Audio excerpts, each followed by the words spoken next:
Moja ya tukio kubwa ambalo limeonekana kuteka hisia za watu wengi sana ni baada ya Chief Godlove kuweza kupokonywa yale magari mawili ambayo of course alikuwa nayo. Yalionekana magari makubwa ambayo alikuwa yamebeba zile gari ambazo Chief Godlove alikuwa anazimiliki zikiwa zinatokomea somewhere, ambapo sababu ambazo zimekuja kufichuka juu ya nini ambacho kimepelekea zile gari kuchukuliwa ziko wazi kwa sasa, huku mengi yakizidi kusema zaidi, na Chief Godlove akajikuta na mwaga machozi baada ya gari zake kuweza kuchukuliwa. Kumbe bwana, kuna mengi ambayo alikuwa amefichwa nyuma ya pazia, lakini pia kuna updates hapa ambazo nitakuwa nazidi kukuletea kuhusiana na kile ambacho kimeweza kutokea. Ni majanga juu ya majanga kwa Chief Godlove kwa sasa hivi, na nadhani utaweza kupata updates zote full hapa kupitia channel yetu ya Bongo Vibe. Sasa kabla sijakupa hili sababu ya nini ambacho kimepelekea Chief Godlove gari zake kuweza kuchukuliwa na yeye kuweza kujikuta akidondosha machozi kwa aibu zaidi, mimi naomba nikukumbushe hapo chini ya hii video kuna neno limeandikwa subscribe, ufanye kulibonyeza.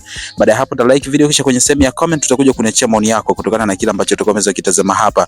Kumbuka ukisubscribe utakuwa umejiweka katika nafasi nzuri ili nikileta video zinazofuata utakuwa wa kwanza kabisa kuweza kuzipata hapa wakati sahihi kabisa. Kwa hiyo hakikisha tu hapa umebonyeza neno subscribe, alafu tazama moja kwa moja mwanzo mpaka mwisho ukapata kufahamu kweli wote juu ya kile ambacho kimeweza kumtokea Chief Godlove, sababu nzima ya gari zake kuweza kuchukuliwa. Sasa kama kawaida, wengi tulikuwa tunafahamu kwamba zile gari ambazo Chief Godlove alikuwa nazo zilikuwa ni za kwake. Hakuna ambaye alikuwa anafahamu kwamba pengine kunaweza kuna mtu ambaye anamiliki zile gari. Ijapokuwa kuna mazito mengine zaidi ambayo yamekuwa yakizungumzwa, lakini moja ya tukio kubwa ambalo limeweza kuonekana hadharani ni la kuchukuliwa hizi gari ambazo of course zilikuwa ni gari za bei mbaya kabisa. Kibaya zaidi, mwanzoni ilikuwa haijaonekana ni nani hasa ambaye alikuja kuzichukua zile gari. Zaidi tu zilionekana video ambazo zilionyesha ile magari ambayo ilikuwa na zile plate number ambazo zimeandikwa Chief G, na kama ambavyo tunafahamu kwamba hili ni jina ambalo amekuwa akilitumia kwenye plate number za mbele za magari yake mengi sana. Alafu ukiangalia ni magari ya bei mbaya, na customization ya hizi plate number kwa Tanzania hapa waga ni bei ya juu sana. So watu wakawa wanajiuliza mengi sana, kuna nini Chief Godlove kilichopelekea yeye kuweza kuchukulia magari. Kumbuka pia mpaka Pipi Jojo aliandika wakati ana confirm ama anajaribu kuthibitisha kuhusiana na swala la yeye kuwa na ujauzito wa Chief Godlove kama kweli au sio kweli. Aliweza kuambatanisha pia swala ambalo limeweza kumkuta Chief Godlove la kwamba anahitaji maombi sana Chief Godlove kwa sababu anapitia wakati mgumu baada ya gari zake kuweza kuchukuliwa, na sasa hivi hayuko sawa. Kiufupi anaweza kupata hata hati ataki kwa mujibu wa kile ambacho alikuwa ameandika Pipi Jojo. Sasa sababu kubwa ambayo hapa inazungumzwa ni kwamba bwana, kwanza kabisa Chief Godlove zile gari inasemekana kwamba hazikuwa za kwake.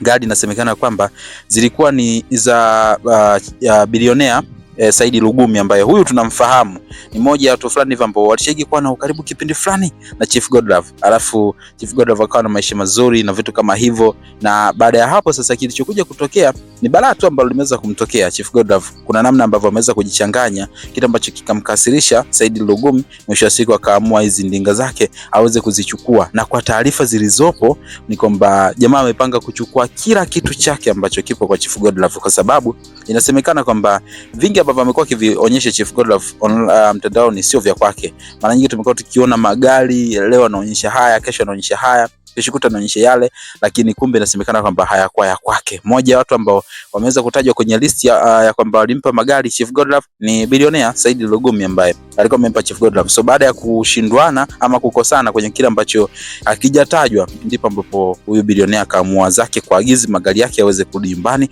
na vitu kama hivyo. So Chief Godlove hajaweza kutoa confirmation yoyote wala neno lolote kuhusiana na kile ambacho kimeweza kutokea, ijapokuwa ukweli juu ya kwamba magari yamechukuliwa tuliona pia video, lakini pia ya Pipi Jojo aliweza kuzungumza kwenye ile video ambayo alikuwa na confirm kuhusiana na kwamba yeye hana ujauzito wa Chief Godlove. Ingaje kuna mengi zaidi ambayo yanakuja, mimi naomba nikwambie tu kwamba nitakuwa nakuletea hapa yote ambayo ulikuwa uyafahamu na yameweza kutokea kwa Chief Godlove. So point ya msingi, tazama chini ya hii video kuna neno limeandikwa subscribe, ufanye kulibonyeza. Baada hapo like video, kisha kwenye sehemu ya comment utaniachia maoni yako kutokana na kile ambacho utakomeza ukisikiliza katika hii video. Mimi naitwa Gabi Official, mpaka next video, bye bye.